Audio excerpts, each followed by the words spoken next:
ಎಲ್ಲ ವೀಕ್ಷಕರೇ ಎಲ್ರಿಗೂ ನಮಸ್ಕಾರ. Welcome to my YouTube channel. ನೋಡಿ ವೀಕ್ಷಕರೇ, ನಾನಿವತ್ತು ನಿಮಗೆ ಸಿಂಪಲ್ಲಾಗಿ ಹೀರೆಕಾಯಿ ಪಲ್ಯನ ಹೇಗೆ ಮಾಡೋದು ಅಂತ ತಿಳಿಸ್ಕೊಡ್ತೀನಿ. ಇದನ್ನು ರೊಟ್ಟಿಗೆ, ಚಪಾತಿಗೆ ಮತ್ತು ಅನ್ನದ ಜೊತೆ ಕೂಡ ಸೈಡ್ ಡಿಶ್ ಆಗಿ ಕೂಡ ನಾವು ಯೂಸ್ ಮಾಡ್ಕೊಬೋದು. ಮೊದಲಿಗೆ ಇದಕ್ಕೆ ಬೇಕಾಗಿರೋ ಪದಾರ್ಥಗಳನ್ನ ನೋಡ್ಕೊಂಡ್ಬಿಡೋಣ. ಮೊದಲಿಗೆ ಇಲ್ಲಿ 2 ಹೀರೆಕಾಯಿ ತೊಗೊಂಡಿದ್ದೀನಿ ಮತ್ತು 2 ರಿಂದ 3 ಮೀಡಿಯಮ್ ಸೈಜು ಈರುಳ್ಳಿ ತೊಗೊಂಡಿದ್ದೀನಿ. 6 ರಿಂದ 8 ಹಸಿಮೆಣಸಿನ್ಕಾಯಿ, ಸ್ವಲ್ಪ 1 ಬೌಲಷ್ಟು ಕಡಲೆ ಬೀಜ, ಅದಾದ ನಂತರ ರುಚಿಗೆ ತಕ್ಕಷ್ಟು ಉಪ್ಪು, ಸ್ವಲ್ಪ ಜೀರಿಗೆ ಮತ್ತು ಸ್ವಲ್ಪ ಸಾಸಿವೆ. ಇಷ್ಟನ್ನು ಯೂಸ್ ಮಾಡಿಕೊಂಡು ನಾವು ಈ ಸಿಂಪಲ್ಲಾಗಿ ಹೀರೆಕಾಯಿ ಪಲ್ಯನ ಹೇಗೆ ಮಾಡೋದು ಅಂತ ನೋಡ್ಕೊಂಬರೋಣ ಬನ್ನಿ ವೀಕ್ಷಕರೇ. ಇಲ್ಲಿ ಸ್ಟವ್ ಮೇಲೆ ಒಂದು ಬಾಂಡೆನ ಕಾಯೋದಕ್ಕೆ ಇಟ್ಕೊಂಡಿದ್ದೀನಿ. ಇದು ಕಾಯ್ದ ನಂತರ ಕಡಲೆ ಬೀಜ ತೊಗೊಂಡಿದ್ವಲ್ಲ, ಆ ಕಡಲೆ ಬೀಜನ ಸ್ವಲ್ಪ ರೋಸ್ಟ್ ಮಾಡ್ಕೊಬೇಕಾಗುತ್ತೆ.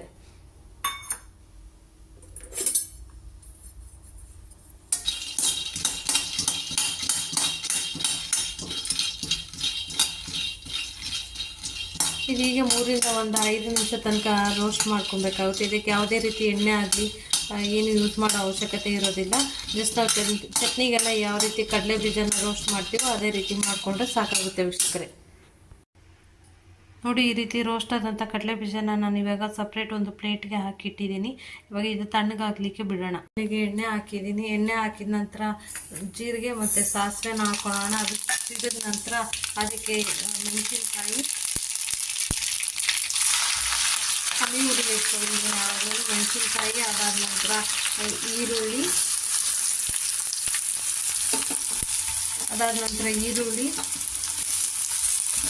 ಈರುಳ್ಳಿನ ಹಾಕಿ ಸ್ವಲ್ಪ ಚೆನ್ನಾಗಿ ರೋಸ್ಟ್ ಮಾಡಬೇಕಾಗುತ್ತೆ. ಇದಕ್ಕೆ ಇವಾಗ 1 2 ರಿಂದ 3 ಕಡ್ಡಿಯಷ್ಟು ಕರಿಬೇವನ್ನು ಕೂಡ ಹಾಕಿದ್ದೀನಿ. ಕರಿಬೇವು ಹಾಕಿದ ನಂತರ ಇದು ಚೆನ್ನಾಗಿ ಫ್ರೈ ಆಗಬೇಕು. ಫ್ರೈ ಆದ್ಮೇಲೆ ಇದು ಸ್ವಲ್ಪ ಎಣ್ಣೆಗೆಂಪು ಬಣ್ಣಕ್ಕೆ ತಿರುಗುತ್ತೆ. ಅದಕ್ಕೆ ಸ್ವಲ್ಪ ಉಪ್ಪನ್ನು ಕೂಡ ಸೇರಿಸಬೇಕು. ನಾನಿಲ್ಲಿ ಪಿಂಕ್ ಸಾಲ್ಟ್ನ ಯೂಸ್ ಮಾಡ್ತಾ ಇದ್ದೀನಿ, ಯಾಕಂದರೆ ಇದು ಆರೋಗ್ಯಕ್ಕೆ ತುಂಬ ಒಳ್ಳೆಯದು ಅಂತ ಹೇಳ್ತಾರೆ. ಹಾಗಾಗಿ ನಾನು ಪಿಂಕ್ ಸಾಲ್ಟನ್ನೇ ಕಳೆದ 1-2 ವರ್ಷದಿಂದ ನಾನು ಪಿಂಕ್ ಸಾಲ್ಟನ್ನೇ ಯೂಸ್ ಮಾಡ್ತಾ ಇದ್ದೀನಿ.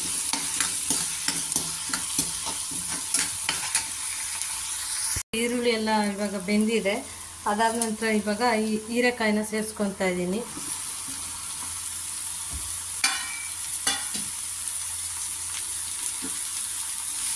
ಹೀರೆಕಾಯಿನ ಸೇರಿಸ್ಕೊಂಡು ನಾವು ಚೆನ್ನಾಗಿ ತಿರುಗಿಸ್ಬೇಕು. ತಿರುಗಿಸಿದ್ರೆ ಆವಾಗ ಸ್ವಲ್ಪ ಎಣ್ಣೆಯಲ್ಲೇ ಹೀರೆಕಾಯಿ ಚೆನ್ನಾಗಿ ರೋಸ್ಟ್ ಆಗುತ್ತೆ.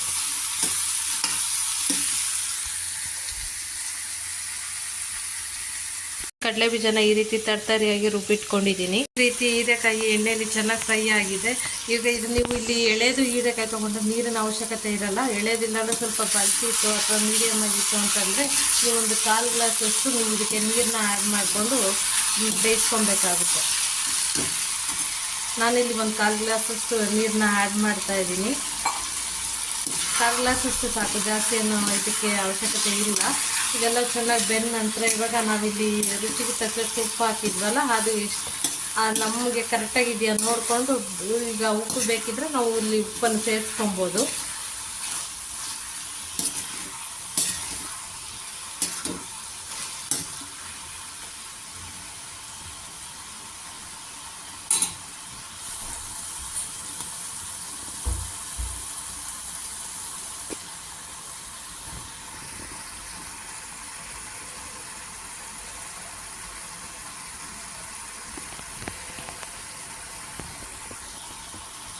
ಹೀಗೆ 1-2 ಸಲ ಕೈ ಆಡಿಸ್ಕೊತಾ ಇರಿ.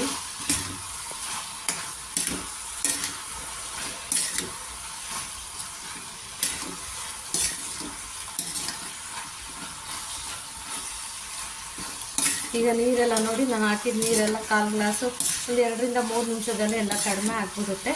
ಸೊ ಇದು ಅದಂತ ನಾವು ತರ್ತರಿಯಾಗಿ ರುಬ್ಬಿಟ್ಕೊಂಡಿದ್ವಲ್ಲ ಕಡಲೆ ಬೀಜದ ಪುಡಿ, ಅದನ್ನು ಸೇರಿಸ್ಕೊಳ್ಳೋಣ. ಅದು ಎಲ್ಲ ಹಾಕ್ಬೇಕಂತೇನಿಲ್ಲ, 2 ರಿಂದ 3 ಸ್ಪೂನ್ ಆದರೆ ಸಾಕು. ನಾನಿಲ್ಲಿ ಮಿಕ್ಸಿಗೆ ಸಿಗೋದಿಲ್ಲ ಅಂತೇಳಿ ಸ್ವಲ್ಪ ಕಡಲೆ ಬೀಜ ಜಾಸ್ತಿ ಹಾಕಿದ್ದೀನಿ. ಇದನ್ನು ನೀವು ನೆಕ್ಸ್ಟ್ ಇನ್ಯಾವುದಾದ್ರೂ ಪಲ್ಯ ಮಾಡಿದ್ರೆ ಅದಕ್ಕೆ ನೀವು ಇದನ್ನು ಯೂಸ್ ಮಾಡ್ಕೊಬೋದು. ಇಷ್ಟೇ. ಇದಾದ ನಂತರ ಇದಕ್ಕೆ ಬೇಕಾದರೆ ಕಾಯಿ ತುರಿ ಬೇಕಂದ್ರೆ ನೀವು ಯೂಸ್ ಮಾಡಿಕೊಂಡು ಇದು ಪಲ್ಯನ ರೆಡಿ ಆಗುತ್ತೆ. ಚಪಾತಿ, ರೊಟ್ಟಿ ಇದ್ರ ಜೊತೆಗೆಲ್ಲ ನೀವು ತಿನ್ಕೊಬೋದು. ನನ್ನ ಯೂಟ್ಯೂಬ್ ಚಾನಲ್ನ ವೀಕ್ಷಿಸೋದಕ್ಕೆ ಧನ್ಯವಾದಗಳು. ಲೈಕ್ ಮಾಡಿ, ಶೇರ್ ಮಾಡಿ, ಸಬ್ಸ್ಕ್ರೈಬ್ ಮಾಡಿ.